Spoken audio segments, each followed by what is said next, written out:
lanjutin nih ngobrol-ngobrolnya nih sama ibu hamil cantik nan kece keren ini. Aduh, ampun deh Aduh, dia. senangnya. Semoga gini sampai dengan detik persalinan. Amin, amin, amin gitu ya. Nah, jadi tadi ada beberapa tips yang menjalani kehamilan saat ini untuk tetap Happy. memaintain bahagia terus biar moodnya nggak up down gitu ya. Terus tadi ada baby moon, jalan-jalan sama suami berdua-duaan sebelum terjadi kehebohan yang perubahan situasi dan kondisi ya Mbak Vera ya. Kemudian tadi Maternity photo. Maternity photo supaya melihat foto-foto pada saat oh seru ya, keren, indah dan segala macam jadi ingat lagi. Betul. Yang terakhir Push present. Tuh, coba. Untuk mendorong si bayi keluar. Ini dengar bapak-bapak ya, dengar sahabat laki-laki ya. Diulangi kembali. Push present. Harus hadiahnya artikulasinya jelas ya. Hadiahnya yang memang untuk ibunya, Iya. bukan buat anaknya, Iya. gitu ya. Jadi emang semacam penghargaan gitu ya buat istri yang sudah hamil dan melahirkan, alhamdulillah gitu ya. Oke, sekarang tadi ngidamnya lagi angkat besi pula ya, olahraga. Ini agak berat ya. Daripada makan besi. Jangan dong, gimana sih? Terus apalagi hal-hal yang menurut kamu menyenangkan, membanggakan, paling menikmati saat-saat lagi hamil ini tuh apa? Semuanya ya, karena Oh ya, semuanya loh. Apa menanti push present itu tadi? Apa sih sarannya menanti dia mulia? hadiahnya Belum. apa ya?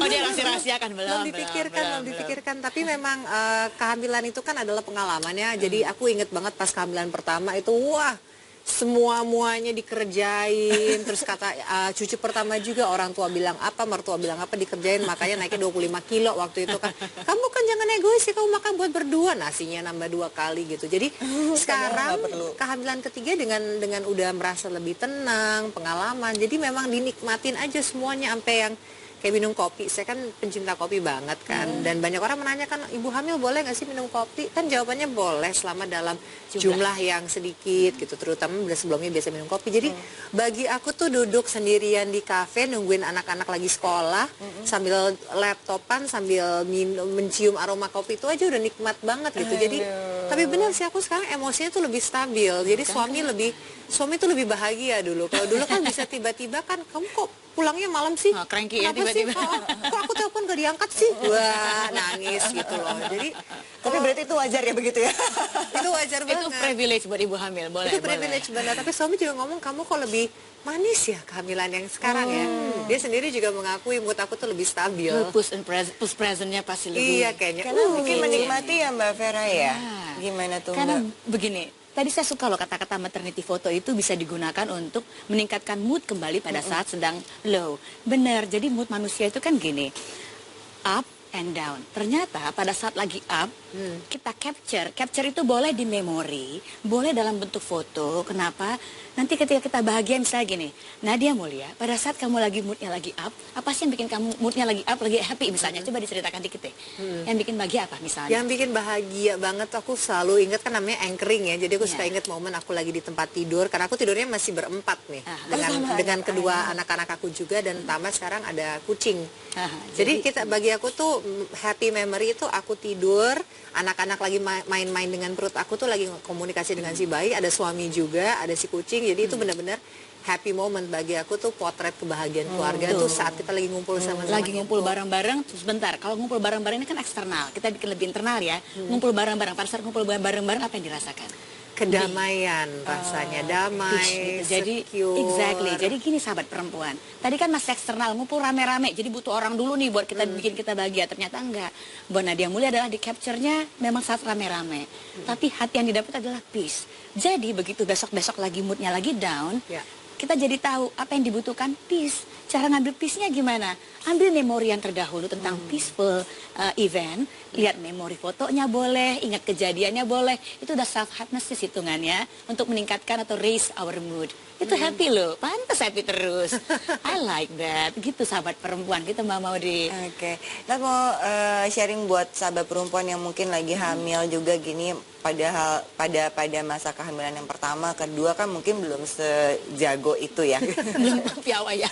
Apalagi mungkin kalau kehamilannya masih di usia yang masih muda, kan kata Mbak Vera juga pernikahan baru nikah aja situasi berubah, tiba-tiba hamil, berubah lagi, tiba-tiba nanti trimester kedua beda lagi, jadi banyak sekali perubahan dalam hidup. Kalau Nat gimana sih sebagai yang sudah pakar nih melewati? Pakar baru 3 anak. Baru 3 loh, baru mau 3. Oh, mau 6 ya, masih ada lagi. Apa yang bisa di-sharing sama sahabat perempuan lain? Kalau menurut aku komunikasi sangat penting ya, nggak hanya dengan suami, tapi juga mesti dengan teman-teman juga gitu, karena bisa membantu kita tuh. Ini kan masa-masa kita juga lagi bingung kan, harusnya gimana, aku boleh ini atau enggak gitu, kok suami aku kayaknya berbeda, itu memang kita mesti komunikasi. Makanya kalau aku senang banget aku punya geng-geng perempuan gitu, yang setiap kali kalau aku lagi penat tinggal WhatsApp di grup aja, kita ketemuan yuk gitu, dan dengan hanya ngumpul-ngumpul sejam aja itu udah langsung fresh, saling bertukar informasi, karena perempuan itu kan paling senang sharing informasi kan. Jadi aku juga dikasih tahu tuh mengenai beberapa pertanyaan, karena aku juga masih belajar terus nih. Jadi mendapatkan informasi dari teman-teman juga. Ya begitu kali ya Mbak Vera ya, maksudnya kalau sendirian banget jadi bertanya-tanyanya sendirian gitu ya. Jadi kayaknya semua tuh adanya ngumpul di sendiri aja gitu ya. Padahal kalau ada teman-teman, ada suami, ada anak segala macam, rasanya jadi bisa dapat momen-momen gitu, itu ya. Ini yang kedua juga ada nih sahabat perempuan yang kece berbinar-binar tadi seruangan makeup tuh rasanya ikut ke bawah seneng gitu ya. Lihat dulu siapa sih dia dan gimana menjalani proses kehamilannya, ini dia.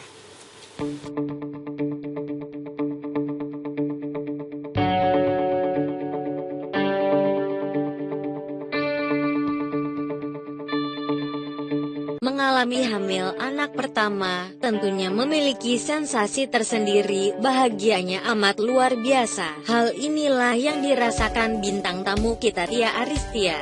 Meskipun keputusannya mendukung program bayi tabung untuk memiliki anak kembar tidak terwujud, namun Tia tetap ceria menjalani masa kehamilannya. Berkonsultasi dengan dokter dan mengkonsumsi makanan sehat sudah pasti menjadi agenda rutin Tia selama menjalani masa kehamilannya. Lalu kegiatan apa lagi yang diikutinya? Ikuti kisahnya.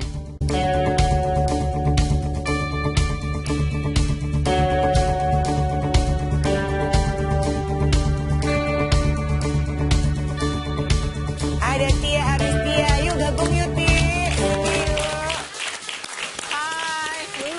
Pelan-pelan, ayo. Hati-hati. Bisa.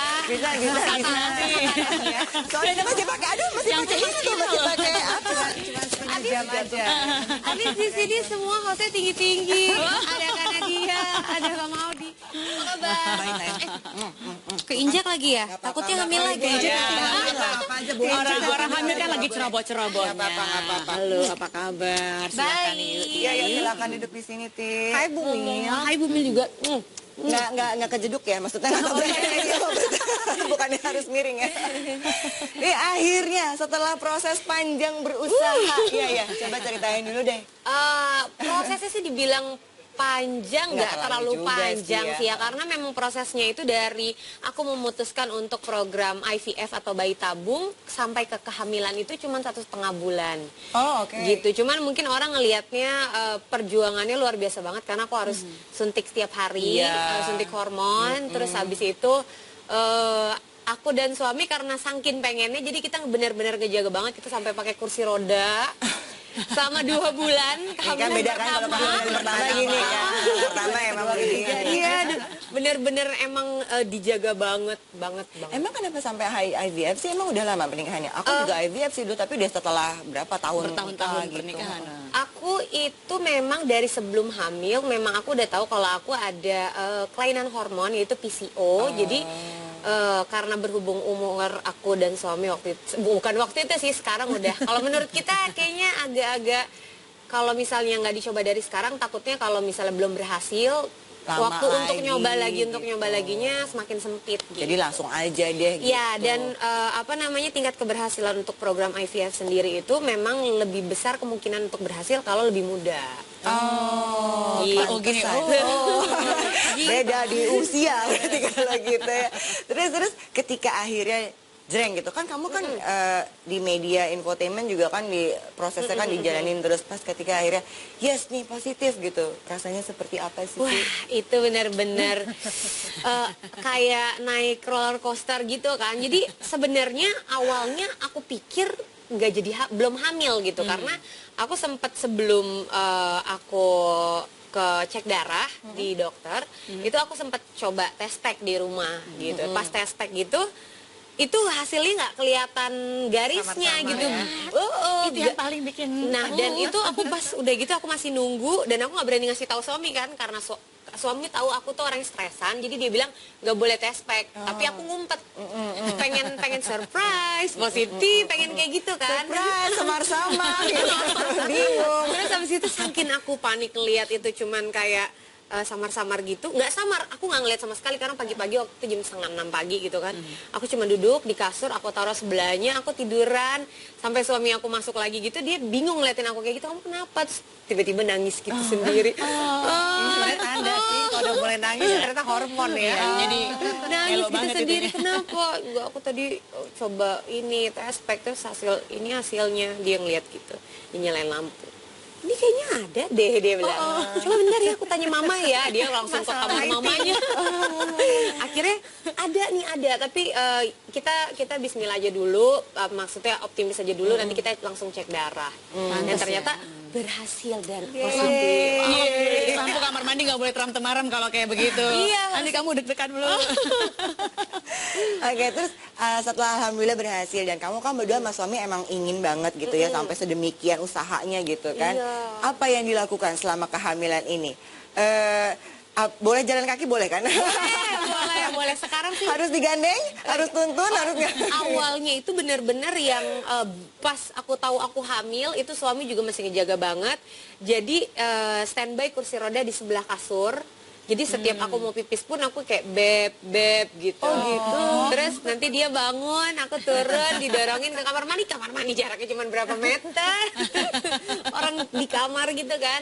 Terus abis itu kalau misalnya ke mall gitu-gitu juga buat makan gitu-gitu aja sih, palingan pakai kursi roda ya tapi Emang- jadi emang harus begitu. enggak disaranin juga, cuman karena memang kita ngejaga banget lah, karena dapetnya juga nggak gampang kan. Dan jangan sampai gara-gara aku kecapean atau apa, karena kan kita nggak tahu kondisi di dalam kayak gimana. Oke. Iya ya, ingat deh waktu masih baru hamil pertama gitu ya. Hamil pertama emang hamil waktu sekali ya. Kata suamiku gini, kamu jangan pakai celana jeans, kenapa? Bayinya ketekan. Oh gini. Kayaknya enggak deh. Enggak, namanya juga baru Terus pertama. dibilangin jangan pakai high heels. Oh gitu ya. Tapi kan kita pendek gitu. baru hamil 3 bulan aja aku dibeliin daleman yang sampai segini sama suami, dan itu gede banget. Jadi pas dia beliin gitu aku kayak, kamu nggak salah. gitu ya. Yang lebar itu segede ini nanti. Aduh seru ya, nanti kita lanjutin ngobrolnya sama sahabat perempuan di sini dalam curahan hati perempuan.